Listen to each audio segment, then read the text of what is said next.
Sœurs, chers amis, laissons la conclusion à Jean Jaurès. Ayant en face de moi l'adversaire réactionnaire et de la pire réaction, j'ai le droit de faire appel aux républicains démocrates. La République est le seul gouvernement qui convienne à la dignité humaine, car il met en œuvre la raison et la responsabilité humaine. Seule elle, par l'exercice toujours plus efficace de la volonté populaire toujours plus éclairée, par le libre mouvement des idées et par la puissante action légale de la classe ouvrière et de l'ensemble des républicains, elle peut faire évoluer pacifiquement les sociétés vers des formes meilleures. Cette République nécessaire, les réacteurs ne cessent de la menacer. Quand ils ne peuvent la tuer par le meurtre, ils essaient de la tuer par le mensonge. Voilà ce que disait Jaurès en 1906.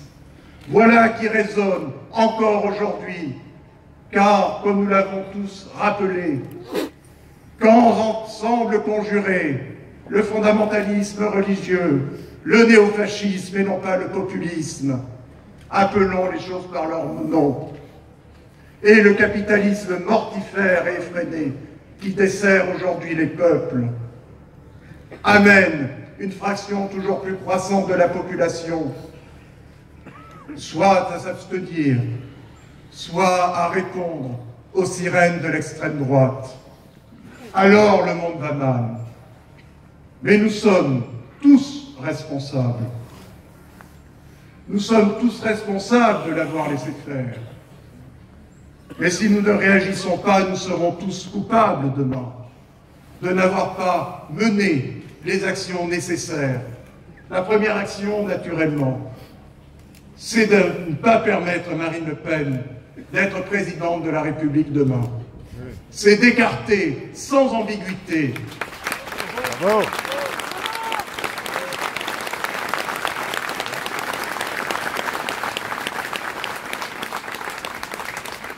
C'est d'écarter sans ambiguïté l'imminence de ce péril. Condition nécessaire, mais non point suffisante. Car si Marine Le Pen, demain, ce que nous espérons tous, ne souillera pas l'Élysée, nous aurons 5 ans de répit. 5 ans de répit pour amoindrir cette progression inexorable, voire irrésistible, du Front National. Oui. Alors, nous, francs-maçons, sortons de notre torpeur, sortons de nos temples, retrouvons, comme je l'ai dit, les grands combattants, les grandes combattantes du XIXe siècle et de la Troisième République. Ne nous en laissons pas à croire par ces briseurs de rêves qui veulent nous imposer la fatalité d'un monde qu'on ne pourrait pas changer. Car certains politiques, pas les locaux, certains politiques ne veulent plus changer le cours des choses. Ils ne veulent plus être que les administrateurs irresponsables de mécanismes aveugles qui concourent plus à la paupérisation des peuples qu'à sa véritable émancipation. Oui, nous, francs-maçons,